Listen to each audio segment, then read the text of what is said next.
everyone, and welcome to the third already. It only took 7 months, but the third episode of Nothing But Stuff. My name is Lewis, and I'm here with my co-host Isaac. Isaac Harwood, thank you very much. I didn't mean to bang the desk there. Have fun editing that out. Yeah, I'll just leave it. for emphasis. It's a sign of our quality. For emphasis. Yeah. So I think let's just dive right in. I mean, like I said before, people aren't going to have just like dived in on the third episode. That's weird. So they know what it's about at this point. And maybe we'll chuck in a little description every like 10 episodes or something. Recent stuff, Lewis. Here we're just going to talk about nothing but stuff. So what's happened recently? What's been going on? So recently I watched those first 2 episodes of the Lord of the Rings series, Rings of Power. Along with the rest of the world. Quietly. Yeah, I know, but this won't come out for another 6 months, so the series will be wrapped up and it will all be done. True. But the point is, quietly liking it so far. I really like it. I mean, fuck the audience, like spoilers and everything, but the dwarf stuff is just awesome. Like seeing them, like thrive in their glory instead of just some like rotten basement. So that's really cool. And it's like it's not just like here's some action for no reason. Like it's cool. It's done well, and God, it's gorgeous as well. Yeah, it is. It's stunning, and I really wasn't expecting. Obviously, before the trailers came out, they would have picked like Galadriel as the main character. Yeah, I didn't make the link until we started watching. Yeah, she's cool. She's brilliant. I really like young Elrond as well. He's got that sort of smarmy face. Like the diplomacy of him just being so like on point. Like, he's really cool. Yeah.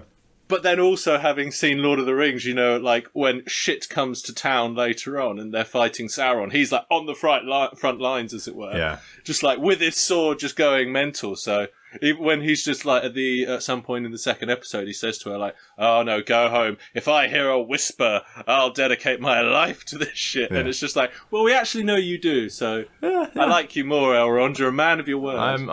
I was always going in with an open mind. I know there's a ton of naysayers out there. And yeah, it's impressing me. Like the pace in the first one's a bit slow, but it's like yes, it's getting there. Just setting up stuff. It doesn't have to be all slash and gore and orcs. And I like how they made that one orc coming up through the floorboards like scary instead of like hordes of them marching around and stuff. Just one dude, and he's fucking terrifying. I thought that was really cool. Anyway, I agree. Yeah, we'll probably talk about the segment a little long because I genuinely agree. It's really cool. So, I know. I just want to keep talking about it because it's just, it's just great. That's for the Lenny Henry. Lenny Henry. Yeah, his accent's great. Yeah, he's cool. Yeah, I just think so well. So far, it's been really well cast. It's, as you say, stunning. I'm really enjoying the story so far, and to see seeing in the trailers and stuff, you just know that there's so much more coming. And I mean, that's what a trailer's meant to do. It's no way. But yes, hooked. Certainly hooked. But what's your recent stuff? What have you been doing recently? What's my recent stuff? What did I think about earlier? So I just recently introduced a new D&D character to my in real life group. The last one was murdered by my ally when he tried to save me. And just snap my neck instead. That was very, very funny. But my new character, I shamelessly stole from your Texan Twilight cleric, Cassius Moonshine. But I made him a lot older, so he's like 90. Cassius Moonshine. He has a cart which is like man-sized, more like a wheelchair, pulled by a donkey, and he's got an ancient mastiff and an ancient donkey called Stanley and Jeremy. But my favourite bit about it is what I wanted to say was I was allowed to pick 2 magic items. One of them's boring mechanical thing, but the other one I went with something called the Cloak of Billowing. And all it does is billow on command, and it just makes everything so dramatic. I love it. These apples are how much? Just billowing cloak behind me.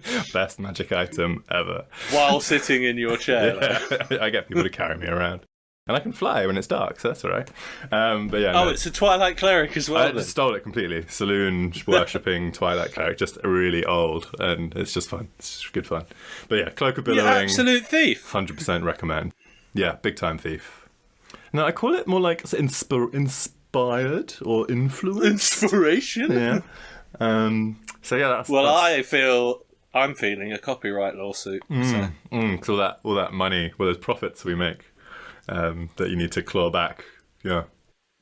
No, it's just about my own self-esteem and knowing that A self-esteem I've won. lawsuit. Wow, the courts would be real slow. All right. Oh dear. All right. What's the next bit? The next bit, fight stuff.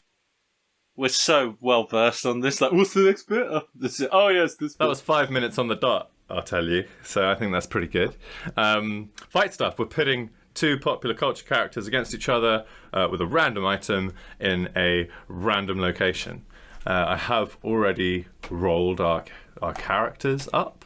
Lewis? Yep, it's generated by a sheet which we've populated, so it's always exciting to find out what's going to come up next. So what have I got this day? Okay, so today, Lewis, you will be playing Jar Jar Binks. Excellent. Could not have started better. With a magic kit for kids.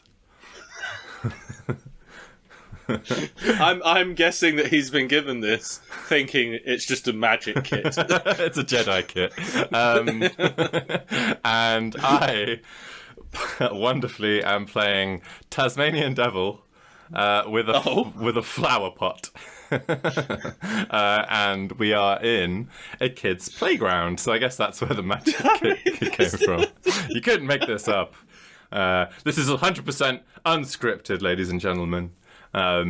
So yeah, that's what we're doing. Should we roll off? It's a little D6 roll, see who gives the first word. I've gone first both times so far. I've just got a 3, so maybe a 2. A third. Oh, it's in your court, sir. Tell me about this kid's playground, and let's get going. I'm imagining we've got the standard sort of sand pit, swings. It's going to be one of those playgrounds as well, which is like really modern and doesn't have grass, but has like that like spongy, rubbery middle class on the ground. or derelict. Middle class. No, middle class. Oh. Middle class. This is a nice neighbourhood. Okay. Also, would like to note that this is like the weakest powered fight so far. Yeah. We went from like Professor X to like Captain America, and now Jar Jar Binks are my 3 so far. I mean, Tasmanian Devil does kind of fuck shit up on a daily basis. So. And he doesn't obey the law of physics. He's a cartoon. The ultimate power. But, okay, so I imagine Jar Jar standing at one end of this playground here. He looks over, sees the Tasmanian Devil, and, the Tasmanian Devil classically goes like, okay, that's my job. His tongue sticking up. Yes. I forgot he makes that. That's exactly how it sounds like. Look it up. Yeah. That's bang on. Sees him across there and just goes, "Oh no, me so scared!" And so then has to crack open the magician's kit. Because Jar Jar Binks is notably racist. We'll just throw in there. Just hates Tasmanian devils. Well, I think the whole idea of the situation is that they go into it knowing that each other are a threat. Yeah. Surely. It's just... Otherwise, Captain America would have sat down with whoever it was in the last one and tried to discuss things. I just like the idea of a racist Jar Jar Binks, but carry on. I mean, he destroyed most of the galaxy. Because he got the Emperor in charge, and the Empire is very racist, so he supports the Empire, which is racist. Ergo, Jar Jar Binks is a racist. Yeah. But anyway, he opens his magic kit. I think he's going in there, pulling out a wand and a hat, and he's sort of swiveling the wand around the outside of it, and then tapping on the edge and sort of waiting for the next move. Maybe he's going to pull something out of it. Maybe he's going to... Who knows? He's readied his action. Yeah, okay. Yes. Tasmanian Devil's got one move, so... I think the flower pot is just, inexplicably just, on his head. But, gyroscopic force is just, keeping it perfectly still as he's just, spinning around. You want to say something about me saying gyroscopic force, didn't you? I saw your face. No, that works. Centripetal, centrifugal, one of those. Something like that. Yeah, he's spinning around. You can see his tongue kind of coming out of the whirlwind. There's a bunch of like dust and stuff. Maybe some old needles from the playground get like sucked up. Middle class, but you know, I mean, all drug addicts are middle class. And he's spinning around. All drug addicts are middle class. I think he's just.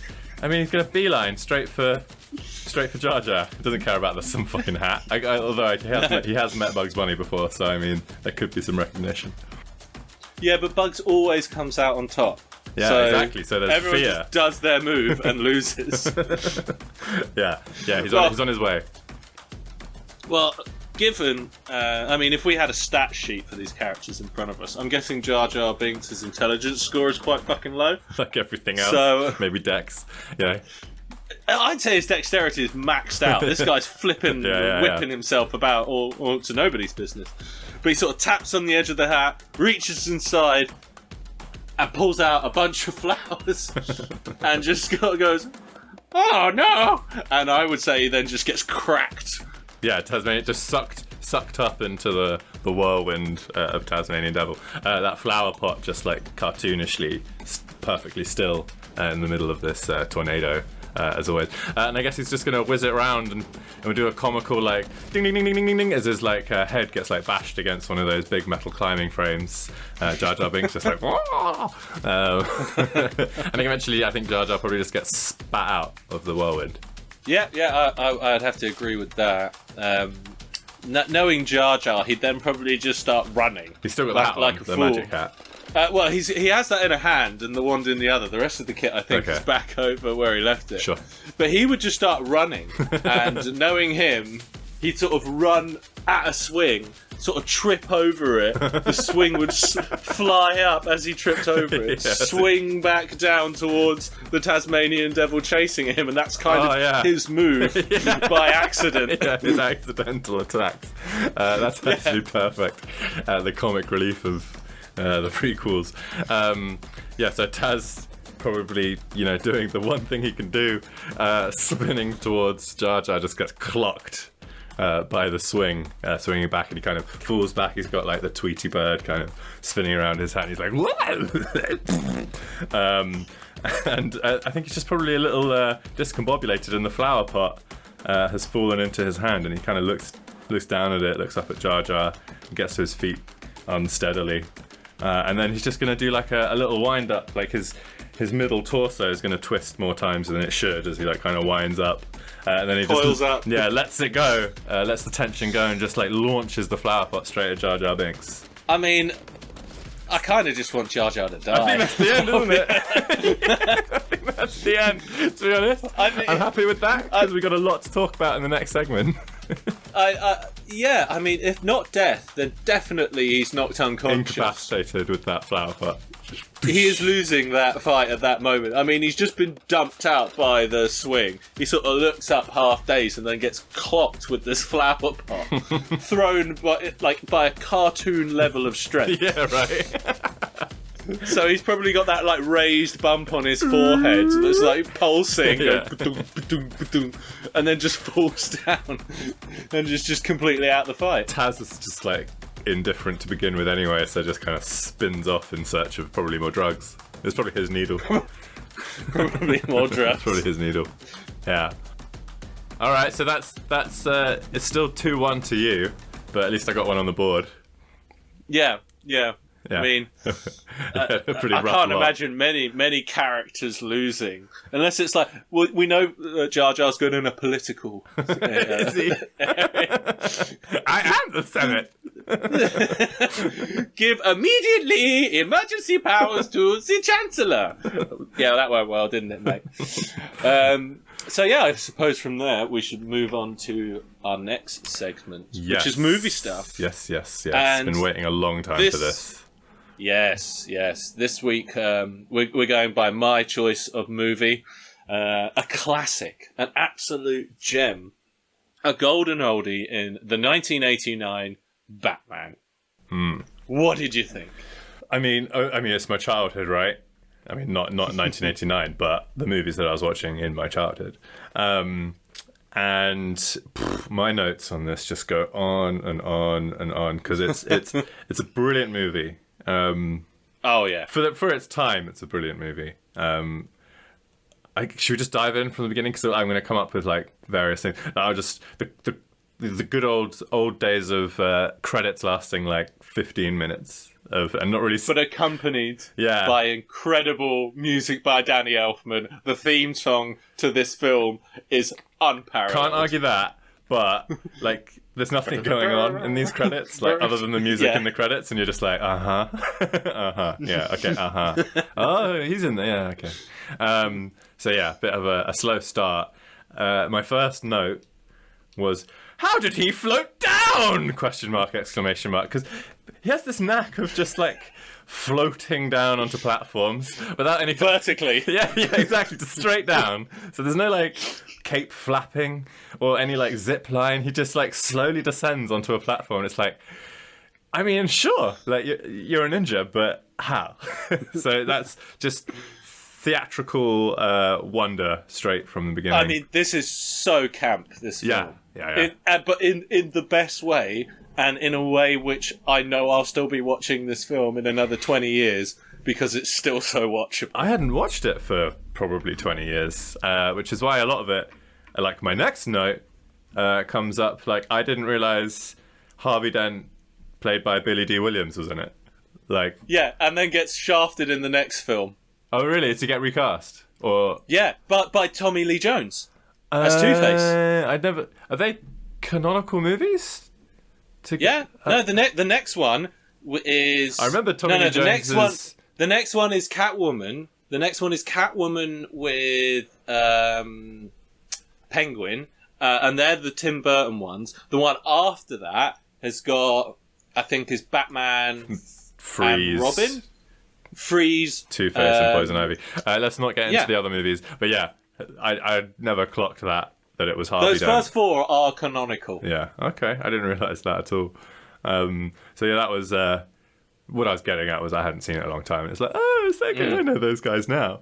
You know, as a kid, it was just like some lawyer guy. And I'm like, okay, sure. It's Lando. Yeah. Oh my god. I probably didn't even make that connection as a kid. Yeah, there was a brilliant guy. Was it Grisham who was like the boss of the Joker? He's like the boss guy before he goes down. That guy was going for that Oscar. Like, his acting is so over the top. He's like doing all these like soap opera like looks to the camera and like going way over the top in these monologues, and it's like no one cares about you. Like, Jack Nicholson's on screen and you're like wandering around trying to steal the show, and it's like, please stop. Oh no, I like him as well, and I like how he's just like, I know, I'll just kill this colleague of mine because he's fucking my wife. I'm not going to do anything about my wife in this situation. I'm going to just put this really elaborate plan in place so that he dies, rather than just, I mean, he's a gangster. Just shoot him. Like, just kill Jack Nicholson. The police won't care. He's a bad man. But, I mean, as we've mentioned him a couple of times, I've got like 3 or 4 notes in here just basically saying Jack Nicholson's acting is fucking amazing in that. Like, his Joker is so good. Iconic. Yeah, actually amazing. Like, the Joker. Yeah, so my next note is I like the kind of, I don't know, I wrote age-appropriate Alfred, but he's probably age-appropriate because that was my first Alfred. So, like, but that's why it's appropriate. But I like the ancient dude walking around, just like knowing... 1,000-year-old man. Yeah, just knowing everything. He's not really, like, capable physically, but, like, you kind of also don't want to mess with him. And he's cool. Oh, no, I get it. I get the impression? I get the theory from the impression, thank you, from this film, that Alfred is not one of these Alfreds in the comics where he's like XSAS and all this. This is just an old man who's been carrying trays for 90 years. He's just the servant that's been there forever. Like, that's all he knows. He is not capable in a fight, though. Yeah. I do not think so. But he knows his tech, like in a couple of later films, I think. He's like working the screens and stuff, I guess, which is probably very unrealistic. Anyway, I don't know if I'm remembering that wrong, but yeah. He's still helpful in every way. Like, completely competent, but just a servant. If that makes sense. He's just a lovely man. Yeah. Like, he's just a lovely influence on Bruce's life. Just like, oh, you should probably eat something, mate. You look tired. or you should go fuck that chick, is basically what he's saying later. Yeah. Like, just go fuck that chick. You need a lay, hey, bro. Bruce. Bruce, come on, mate. Come on, bro. Yeah, I mean, I'm kind of going through my notes. What have you got? My one's next in the factory. I don't know if you've got anything before that.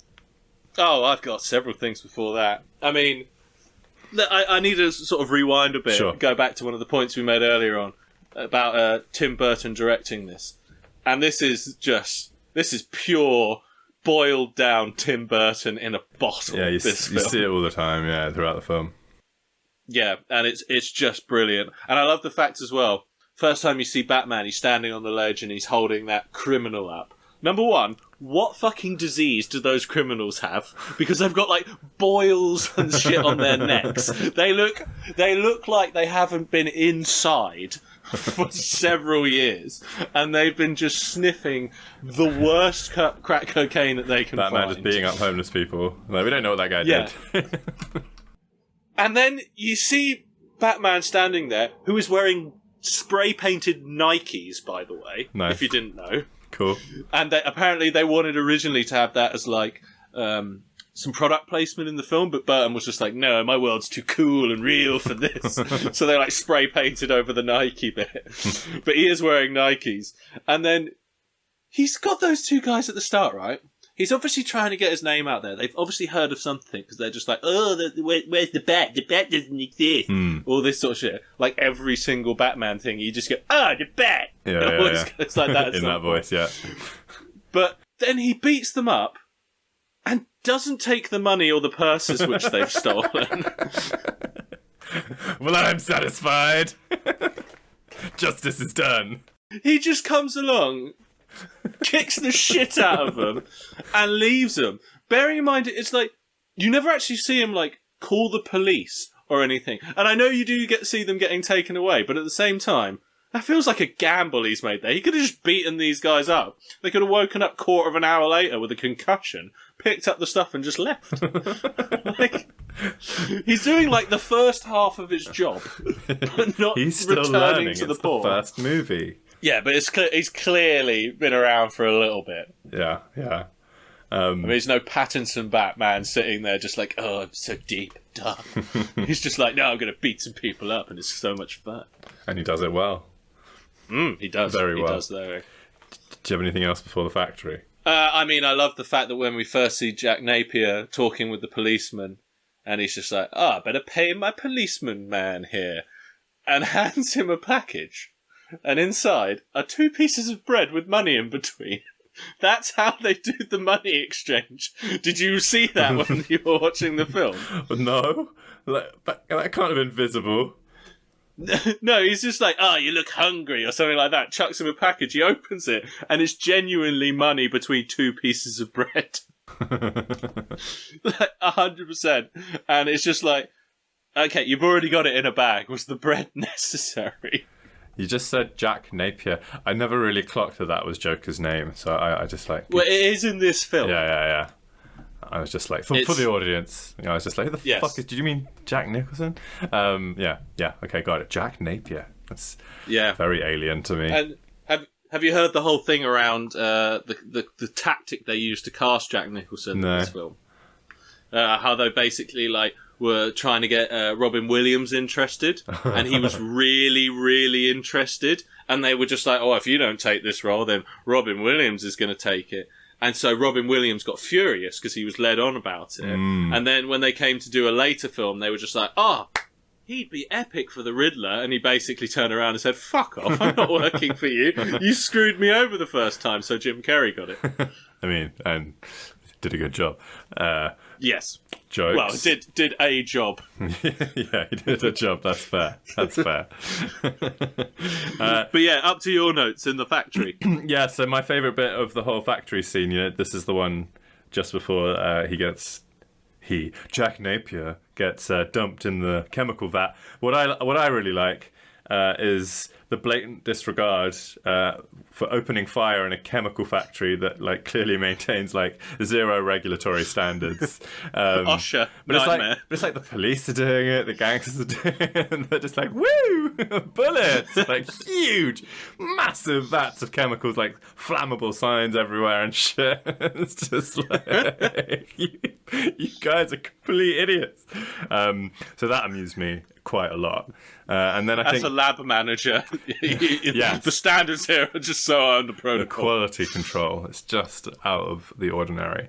And I think this is when I noticed quite a cool, what I thought was quite cool, like a kind of reference later in Batman Begins, but he can't turn his head at all.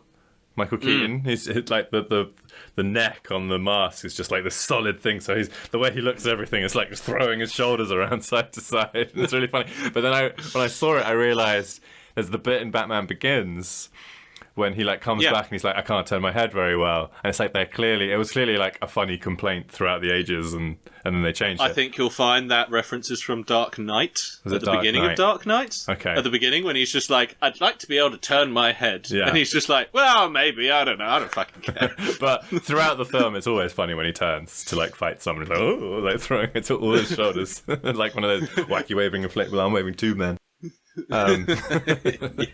It's pretty funny. And the mask like hangs off the edge of his face, I swear, at loads of points. Like you feel like you could get your both hands down one side of it. Like it's a really ill-fitting costume. Don't get me wrong, the costume's brilliant. It's just the practicality is just kind of amusing. So my next couple, back to Jack Nicholson, basically Joker is just amazing whenever he's on the screen. I thought whatever they did to make his cheeks stay like that must fucking hurt, man. Like imagine being like up like that for hours. You know when you're like smiling and laughing for like 5 whole minutes, it just like kills. Can you imagine doing like scenes and scenes with like the tape and the teeth in and all that stuff? I bet you anything though, a star like that, he's got it done on with his face like deadpan, and then they've just tagged it onto the edge of his mouth so it looks like he's smiling the whole time. I bet you anything. Oh yeah, but there's got to be something on there that's just looks painful, man. But I mean, he looks ridiculous, but it's also brilliant. Yeah, he does. Just ridiculous. I like the fact that how he's like this mega rich underground mafia boss now. And he has to go to like some dirty basement with some guy who's got like a hacksaw and like a rusty pen, and he's just like, yeah, this is the guy who's going to fix my face after it's like hanging off of his face when he gets shot. And he's just like, yeah, this is the guy to fucking sort this out. Did a good job too. How does he not have access to a better doctor? How? Because it's supposed to be like underground and like gangster and, you know, diving away from the police. All the criminals in the world would just kidnap a proper doctor, take him to his office, bring him somewhere safe, true. Then do the surgery. Not just go, oh, I know, there's Stinky Larry over here. He's got a pharmacy and a few track knives. record. Yeah, exactly. Like it's ridiculous. How does he let this man perform surgery on him? And then shortly after that, my note here says, haven't seen Mimes in a while. And it's the scene on the steps when I think one of the other mafia bosses is coming out, having like testified or something, and then all the mimes just like, to be fair to the scene, like I quite like how they come over like one at a time, like actually miming and stuff. It's quite funny. It's kind of creepy. Yeah, it's proper creepy. I mean, that's the Tim Burton that you're talking about. But then there's just suddenly like tons of them, and you're like, oh god, this is not good. And they just like bang out a bunch of guns or something, don't they? It's kind of a bit fuzzy in my memory. Well, the Joker like shoots the other crime bosses because he has that scene where he like electrocutes the guy with the hand buzzer, and he turns to a dry, husking, smoking how much electricity corpse. that would take. He just takes it off, just like woo, like, dude. And you walk around with that. So, woo, that stung a bit. It's just like Jesus fucking Christ, man, what have you just done? And on the subject of his gadgets, one of my next favourite bits is the pneumatic boxing glove, like specifically set up to punch the TV. He's just got it waiting. And then he sees some shit from some politician on TV and he's just like, finally, the glove! And just like pulls it, just smashes the screen. So good. Oh, yeah, that's great. I love how as well, like, when he goes to that meeting thing with the other crime bosses, he's there and they put makeup on him to make him look normal. Like normal. Yeah, not white, bleached skinned and everything. But I've heard in the back, like in how they actually set this scene up in real life, and he had that is the Joker makeup on underneath that human skin makeup, but then they had like this random resin on the napkin that when he wiped it on his face would take off the human coloured makeup but leave the white one on underneath, and it's just like, that's so elaborate. Why didn't you just have his normal face there and then a hanky with some white on it? Yeah. But no, they went through this whole rigmarole of setting up this really difficult thing. Which is a farce, but I very much respect like the kind of scientific practical effect behind that. That's kind of fucking awesome. Like someone's thought about like the solvents and the chemicals to use and then one of them will go like, that's cool. But like, yeah, you could have done it way easier. Yes, completely. We've and got budget. It's Fuck ridiculous. It. Let's develop some new makeup. I got $50 million here, baby. My next note on this is the only one I have all in capitals, and it's just the Batmobile is fucking rad. I've got another one later with the Batmobile, but we'll get there later. Yeah. No, it's cool. It is. It's one of the most iconic designs of anything in any Batman film. Very phallic. I love how at one point he's trying to turn a 90-degree corner and he has to fire an anchor out to wrap around a post and turn it, because it's about as long as a London bus. It's just the most ridiculous thing. And the stop motion of when he puts the armour on it and everything. Not bad. Like, it's so cool. I love it so much. I like how when it's like driving along the street, it's got like the jet engine blaring out the back, like engines, but he's going like 10 miles an hour. It's just like crawling along. Fire. I can't remember whether it's in this one or the next one, but he just uses that at one point to just burn someone alive. Classic Batman. Yeah, I will never kill, but I will destroy your lungs and leave you bedbound. Except occasional goons.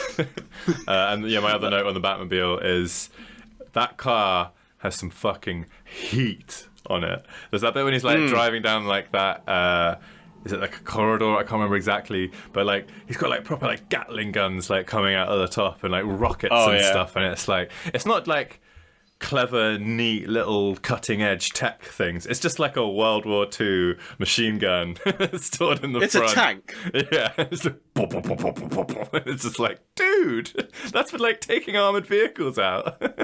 I don't kill. That's epic. I just explode people. Does this Batman ever actually say that he doesn't kill? No. Because I think he's more than willing. I think he's thirst for death. He's holding back a little. Like, honestly, the only thing kind of drive. I reckon if his parents hadn't died, he would have just been a serial killer. Because this man is obviously thirsting for death in his soul to a level which I can't quite comprehend. I mean, even there's that brilliant scene where he's with, what's her name, Vicky Vale, in her apartment, and he's just about to tell her that he's Batman. And then Jack Nicholson comes in, and then they have that sort of confrontation, and it's all kind of like calm, and they're sort of like making witty rejoinders at each other. Yeah. And then he just grabs a fucking fire poker, smashes a vase with it, and just goes, "Let's get nuts!" And it's just like... But that's part of the act, wasn't it? It was to... But he's the best tactician in the world, and he just gets shot, and he deserves to. Well, I mean, I know he's got a... But he's got like some piece of shit silver tray, which obviously actually isn't under his shirt, that stops him from dying in that scene. But it still gets indented like an inch by the bullet. Like, you wouldn't just walk away from this. We've skipped ahead a little bit, but while we're talking about the apartment scene, a couple of my favourite bits about the apartment scene. One of them was just an error where the sun is going a different direction through the window than it is out on the like water tower outside, so it's like just completely wrong lighting effect. I didn't notice that at all. And there's a bit when I I think it's the Joker goes up to like the mantelpiece when he's like smarmily talking to Vicky Vale and just picks up the bowl of popcorn, which was just like clearly part of the display. Which, like, one thing is absurd that it's like actual popcorn, and two that it's like perfectly placed as part of this mantle display. Just like, wait, hold on, that was just there. Like no one leaves. Just starts popcorn. eating popcorn. Yeah, why is the popcorn there? It's so weird. Of all the foods to be on a mantelpiece, no one eats popcorn cold. Like what? Yeah, insanity. That amused me quite greatly. But we have skipped ahead. Oh yes, because what taking I me want, back. Actually, only two notes behind on ahead on my list at least. One is I like how the Joker's gang members are just super cool and doing a dance number under new management. Like, like they get so into it. Like, yeah, they're proper choreographed and like they're clearly like having a great day. Like the bad boss is gone. This is the fun one. Like, oh yeah, this guy supports a union. Yeah, right. Like, I mean, why can't we rob and dance? So I thought that was pretty great. And then there's another bit where he smashes another TV in the basement when he hears some bad news. I think he shoots this one, and I just imagine like behind some curtain somewhere is just like dozens of broken TVs, and then another curtain's just like all the new ones waiting. Like his number one, just like okay, here we go again. Like, I mean, at least we got the dances right. Well, no. Speaking of number one, another very creepy moment in the film. When he echoes what his boss says to him when he goes, "You are my number one, a guy." And it's just like, all right, mate, I know you're the Joker, but let's bring that down a notch, all right? Because I don't know whether he's threatening or coming onto him though. Like, I genuinely don't know. Like, even like when you're seeing it with the scene, the way he's like holding and rubbing his shoulders at the same time, I'm just like, this is a very emotional and deep moment here. It's very intimate, and I think that's probably why number one has stuck around this long. Well, have you noticed apparently that guy is in loads of Jack Nicholson films? He's just his mate, and he's just like, yeah, I know, yeah, genuinely, Amazing. It's just Jack Nicholson's mate who he just puts in films with him. Amazing, I love that. Yeah, I know. It's like that's brilliant.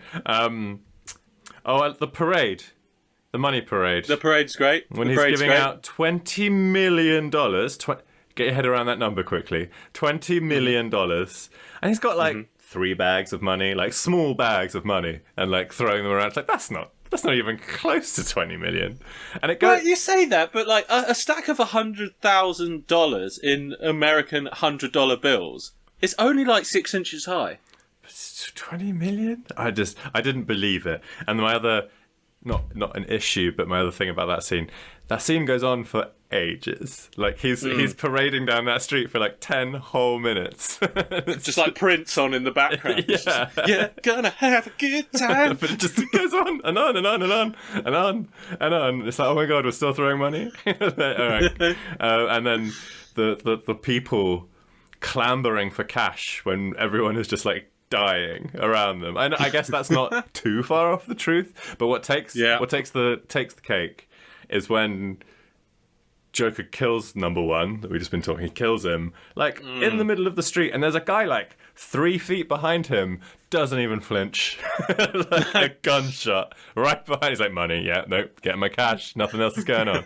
head down, Larry. So, yeah. Well, if you turn around and went, oh, what? The Joker's the sort of guy that's just going to shoot you. Just do as he says, take his money and then leave. So yeah, I enjoyed that too.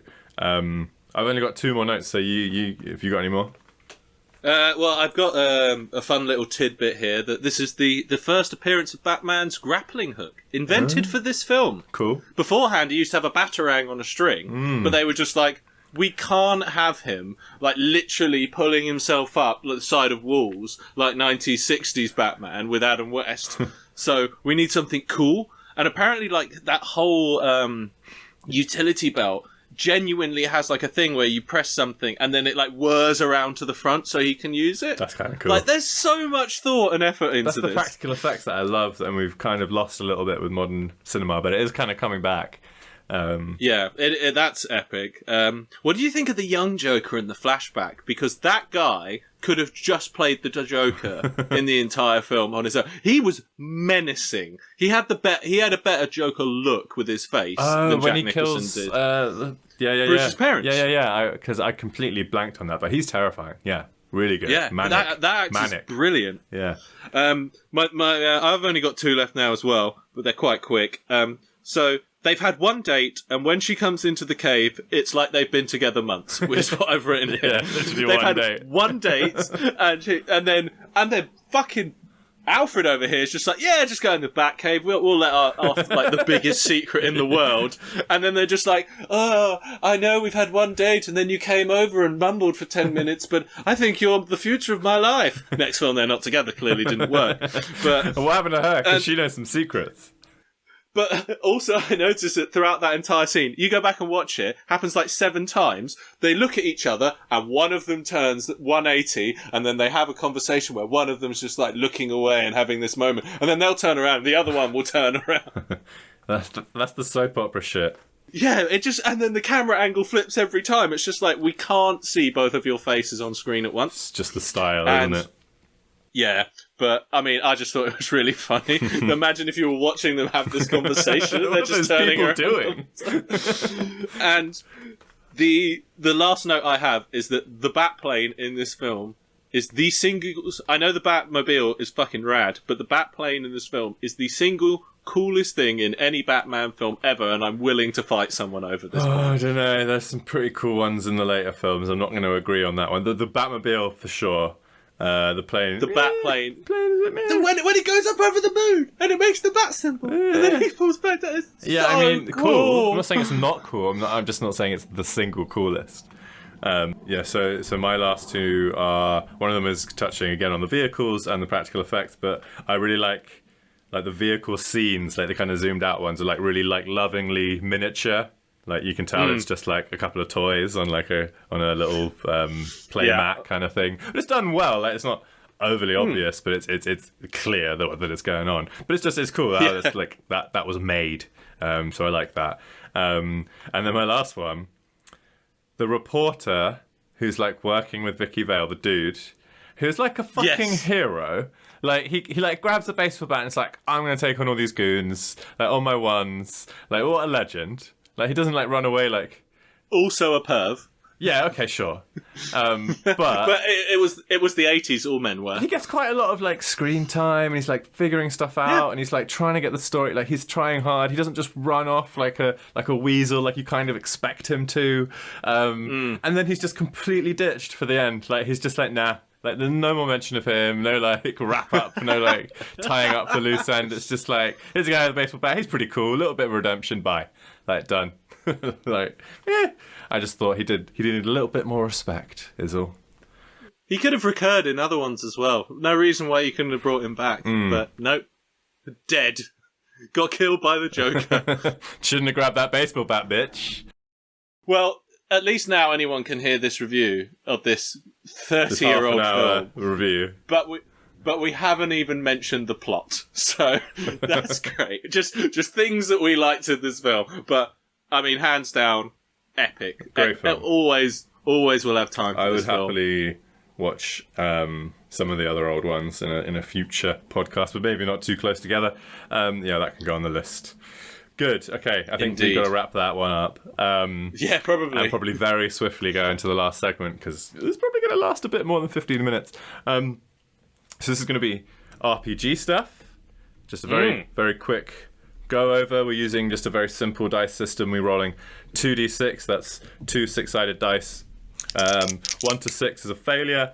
7 to 9 is a mixed success, so it goes well, but also does something bad. And 10 or over is a full success. And we're taking turns. So last week it was my character, my single character, and Lewis was DMing a fantasy world.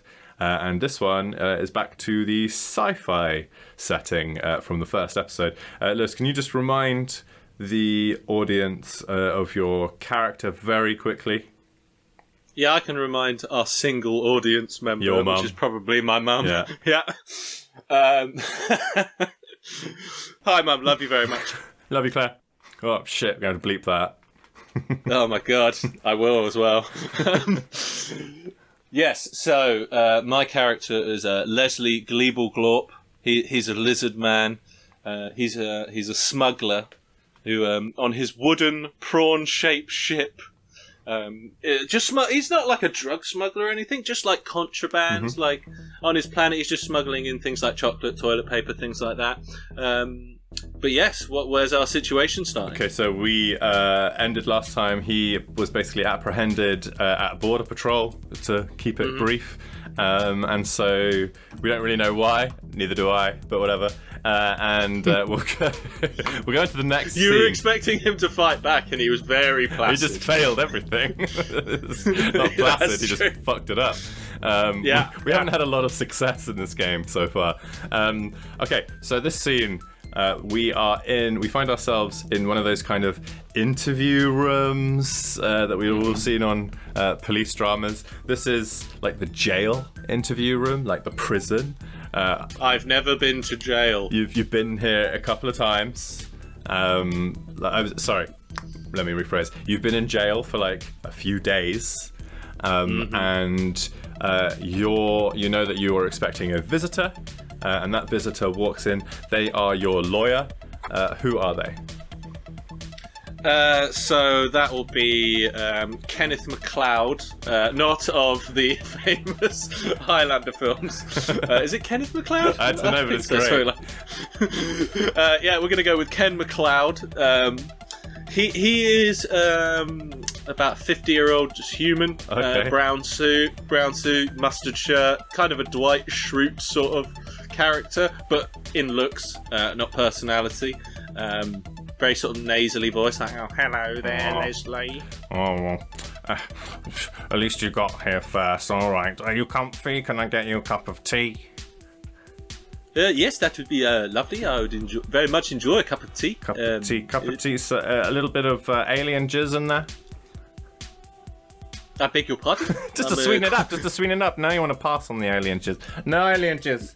And he closes the door and sits like down. An Eddie Izzard vibe. This guy. Hey, I'm just rolling with it. Yeah, go for it. He sits down and says, all right, I'm going to be honest, at this point, this is just a formality, but you are facing death by liquefaction. So, excuse me, you say death by liquefaction? Yes, the standard in this sector. What crimes have I broken, may I ask? It's redacted. Redacted? How can they kill me over something which has been redacted? Oh, well, I mean, I can't reveal to you what that is at this point. The charges are being trumped as we speak. Sorry, have you got a problem? Have you got a problem with that? Yeah, I'm afraid I don't feel like my due diligence is being delivered here. I feel like there's a process of justice which is being missed out on. You've lapsed on your last 6 payments to me. This is just a courtesy call. Kenneth MacLeod doesn't get out of bed for free. Well, then I'm very sorry, Mr. MacLeod, but I'm going to have to... decline? Have to do something rather rash here, I believe. And you see Leslie stick his hand down the back of his trousers. Okay. Into his egg pouch. Leslie's female. Who knew? Okay. No, he's just an egg-bearing lizard. They just hold the eggs. Yes, but he reaches inside to that pouch and pulls out a very small tactical laser pistol.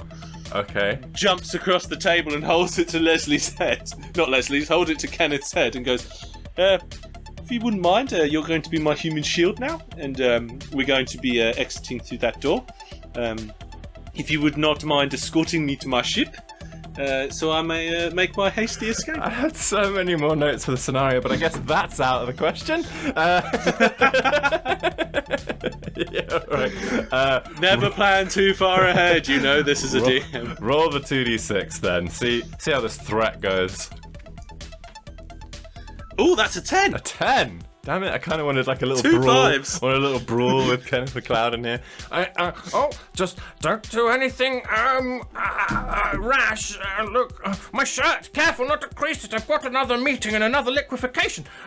Please, take my key card and you could leave me here. I'm afraid I'm going to have to be asking you to join me on the first bit of this adventure, just until we get to my ship. Oh. And if you could let me know where my giant spider C-3PO-faced drone is, that would be lovely to get him back. I don't have an inventory on me, but your ship is impounded at the prison for some reason.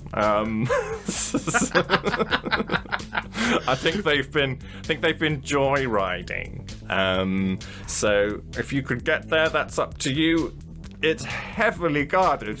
You know that, right? The corridor, the gates, the hangar. It's just all guards. Well, that's why I'm going to be asking you now to remove your clothes. I'm going to be disguising myself as you. You're a lizard, Leslie. These are details. I find that you're the kind of character that if you walked out the room now, I would not remember what you looked like, and therefore, if someone walked out wearing your suit and with your ID card, they'd just be like, "Oh yeah, that's Ken." It wouldn't be the first time people have this has happened. Counted my mediocrity. Okay. He just starts unbuckling his pants and sliding them down. You've already threatened him. I think that was enough success to just get whatever you want out of this guy. He strips down and says, "Aren't you going to give me your clothes?" Well, yes, of course. He's holding his moobs. Yeah, he's going to completely swap clothes. And then from like Kenneth's briefcase, he's going to get like a green pen and start drawing like scales on his face. just to try and, find a pair of scissors, chop off most of his hair, just to try and make him look like a lizard. He'll spend a bunch of time just doing some crafts before. Well, leaving. I mean, they've been in the room like 2 or 3 minutes. You get like an hour with your lawyer. Are you doing any kind of disguise apart from the costume? The suit? So he's going to, with the hair that he cuts from Kenneth's head, he's going to get the Pritt stick out of Kenneth's briefcase because he's 6. Lawyer's standard issue Pritt stick.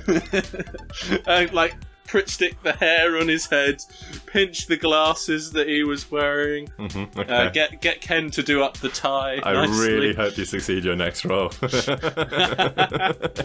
And he's just going to sort of compose himself. Then he's going to punch Ken and knock him out. Oh! Gone. My nose! He goes down. Obviously, I did not knock him out. He hits him again. My ribs! just beats him until he's knocked out. He's out. Specifically not killing. These are non-lethal blows. Yeah, just a lot of them. And then he's just going to sort of, make sure his shirt's tucked in, open the door and walk out. Okay, there's no guards in the immediate corridor, but there's gates at either end. They look like laser grid gates, and the standard laser grid gates. And there is a guard on either side of both gates. He's going to turn left. There's some convenient signage for reception. Yeah. So you're going the right way at least. Okay, yeah. And then he's going to go towards the hangar. Yeah, he's going to walk up to the first gate and go, "Hello, my name's Kenneth. I would like to be let out, please. I've spoken to my client." Roll the 2d6. It's a 6.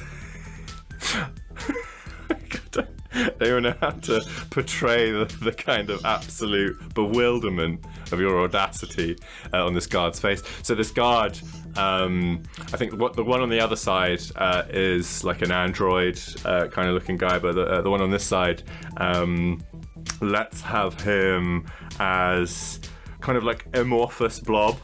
Just kind of propping up the guard uniform with a little hat, yeah, of course. He's got googly eyes that are just drifting around because he doesn't actually have eyes, but the other people just kind of need the social cues. And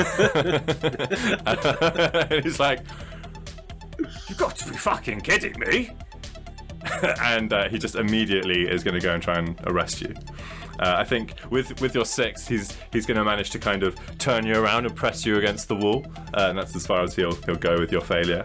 At which point, Leslie's just going to, with a free hand, pop his hand into the jacket, start shooting under the shoulder. Pow, pow, pow, pow, pow. And in the meantime, the android on the other side has like pressed the button to like lower the laser grid gate so he can get through to assist. Because you hear the android say, "No, Gygax!" And he's clearly like emotionally involved with this amoeba, and he's coming over. So you're blasting the gun behind you to shoot the guy who's holding you. Yeah, the blob. Okay, I think you're gonna have to roll. See what happens. Oh, it's a 7. Mixed success. Okay, sure. Yeah, I think you shoot him. He doesn't like die or anything. He loosens his grip, and it's going to fall back. But now you're just like squared up to this android with like quite a large. This guy is equipped with a big gun because he can carry it because he's a robot, and he's just like leveled it, barrel up. He's like, "Put the gun down." Leslie's just going to back into the amorphous blob, so he's like the skeleton inside the body, as it were, and then start trying to turn him, and we'll get towards the gate on that side. The robot doesn't know what to do because it's like that's his lover, and he's like, "Oh no, Gygax!" And what are you gonna do? You're just like wibbling this guy away. The blob is like trying to recombobulate where you've blasted like holes in it, so it's just trying to like smooth itself over, but it's clearly like you can hear its squeaks of pain. What are you doing? I'm holding the gun to my own head, which is both of our heads. Getting to the gate, pulling the key card off, swiping it through, and he's trying to get off of me while I'm trying to get like through the gate, and then we just sort of separate and go. Right. And then I'm going to slam the gate behind me. You're separating. Okay. Yeah, that's fine. I was going to say let's whisk this along. I think like for the sake of convenience, you get into that hangar. It looks like there's a kind of AA meeting, like an Alcoholics Anonymous or like some kind of drugs meeting going on there. It's like a group session. It's all guards. They're just kind of hanging around. They've just got like little cups of glowing coffee, and they look like someone's just crying and someone's like trying to comfort them. And they all their guns are just like on the rack next to you by the door. And they all look up, like see you, and then look at the guns, and they're like, you hear the like chairs screeching back on the floor. The place is like full of confiscated vehicles. You know, there's like hover bikes. We've got like single man, like drag racers, that kind of thing. And then all the way down the other end is your prawn. All the way down the other end. Yeah. Okay. So they're unarmed right now. I think Leslie's just going to stroll up to the group and just grab an empty chair and then just say, "Oh, sorry, I'm late, everyone." And then just sit down and just try and blend in. Okay. Let's have a roll. Ooh, there's another 7. Another 7. Oh, how's this going to play out? Okay, I think you get like a little bit of time. Of the confusion, like half of the people just kind of sit down with you, just kind of eyeing you up. You've got like specks of purple amoeba goo like stuck to you, and it takes just a minute before someone like right next to you goes, "Is that Gygax on you?" And then they all kick off, and they look like they're about to just like... Do you mean the blob? The blob, yeah. The blob's off me? Yeah, but it's just got like some residue, some like staining, some bits. Yes, we just had a little bit of a frisky moment, I'm afraid, in the cupboards there. He may have accidentally fired himself on me. Oh, God. I'll let you try the roll again if you want. 9! 9. That's better. Same as a 7. Yeah, but it's better. Yeah, okay. Mixed. So they're gonna believe you, but they all just start talking about their feelings again, and how, you know, some of them have traded millions of blargons just for like simple Rhodesia track racing, and that's when the alarm goes off in the background, and there's a tannoy just saying, Lizardman escaped. Leslie it says Gleeble Clark here. Leslie Gleeble Clark, escapee, Lizardman. He's wearing the uniform of a dull lawyer. Okay, so I think Leslie at this point is just going to look up and just go, right then, I think that's going to be my cue. Whips out his pistol, his laser pistol again, points at everyone and just goes, everyone could just stay where they are. We're going to not be having any trouble right now, and I'm just going to go pop in my ship over there, and I'll be back in one moment. It's quite a It's quite a distance away. He's legging it. Okay, you get like halfway before like the first like blast of fire just like ricochets off the floor next to you. He zigzags. They've made it to the rack of weapons, and there's like 10 dudes with rifles taking shots at you. You know you're not going to make it all the way without taking at least one shot. What do you do? Zigzags is not enough. You know that. Directly up and in front of him, he's going to start shooting the ceiling. So like, as he runs, there's like a cascade of like brickwork and concrete falling behind him, which will hopefully take the deflections. I mean, you know what happens with a bad roll here, right? Yeah. Death. Yeah. I'm going to literally roll them on the edge of my laptop here so we can see. It's a 7. A 7? Yeah, okay. I think it does the job. It's covering your back. The problem is some of these like light fixtures are so large and probably like quite dangerous. Maybe they've got like some unregulated reactor in them, so you know, keep the bills low, and start landing on vehicles and just explosions going off all over the place. Excellent. But those explosions are good and well until like a piece of shrapnel just like digs straight into your leg, and you are like hobbling with a trail of blood towards your ship, which is open. Like the hangar door, the hatch door is open and ready to accept you. Or then I'm just going to start shouting out, I cannot remember what I named my robot companion, so I'm going to rename him if I can't remember. Sure. Unless you have it written down anyway. Who cares? I'm just going to call him Roby, the robot. Oh, come on. Roby! No. Roby, please! Surely not. Yeah, I wrote a note here for you to write the name in, and you never did. So it just says C-3PO demonic spider drone. Name! Yes. Roby. I'm going to call Roby? him Matt. No, I'm calling him Matt after Matt Damon in the film Invictus, okay, where he has a South African accent. Sure. So I go, Matthew, please! And do I see his little head poke out from the side or not? Master, so good to see you. I've kept the seat warm. I'm a little concerned about how you said that, but if you could come and assist me into getting into my spacecraft, I'd be remiss to not thank you afterwards. The corpses are hidden. Could you come and save me, please? What, you're just hobbling. You want help from him to get onto the ship? Yeah, I would like him to come and pick me up and whisk me towards like the you ship. like sit on him like with your legs either side of his head and like scuttle away.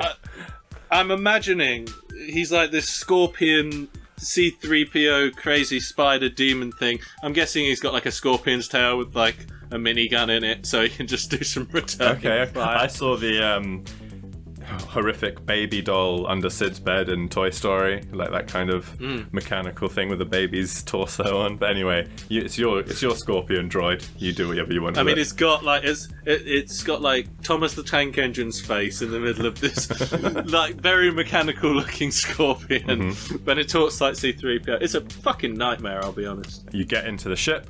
There is blood, like quite a lot of blood splashed up walls and on consoles and stuff. And Matthew, the droid, is just smiling like non-stop. And in Thomas's deadpan face. Thomas the Tank Engine's deadpan face. Away you go, I think. That's probably going to wrap it there with you. Probably a good time. Something else you wanted to like do? How do you start it up or anything like that? Any tricks? Do you want to close it?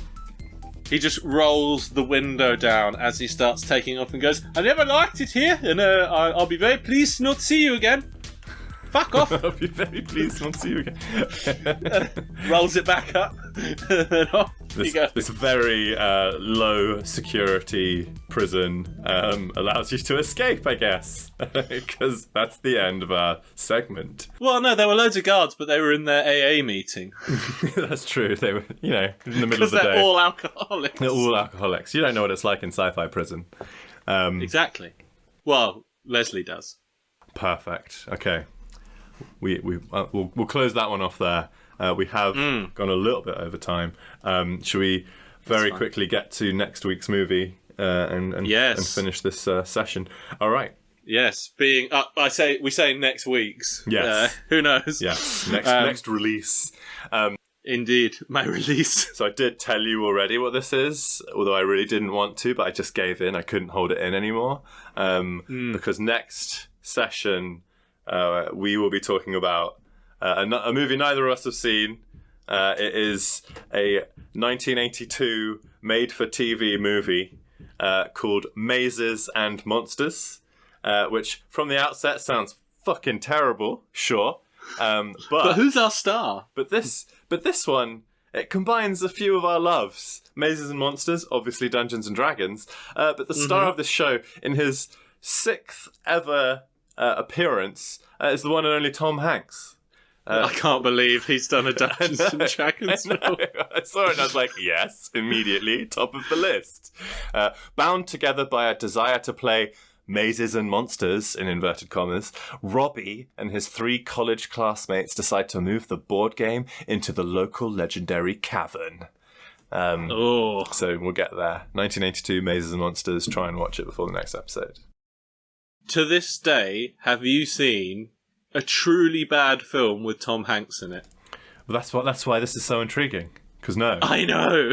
That must mean that this film is good. Yeah, exactly. Well, something made his career. Maybe it was this one. Yeah. It was either that or Forrest Gump, but I mean...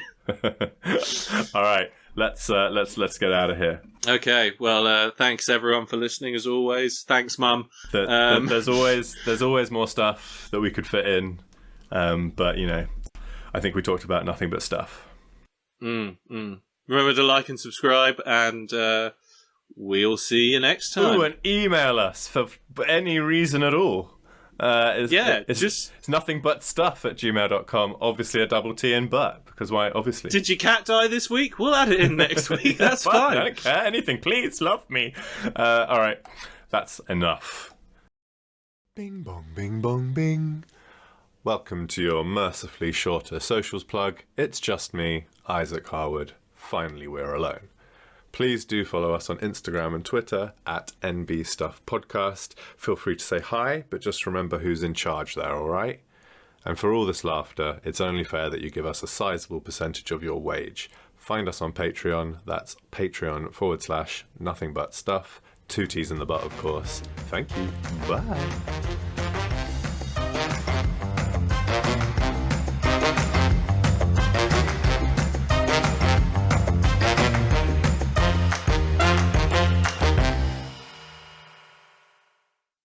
Who is making a podcast today? It is me. I am recording a podcast.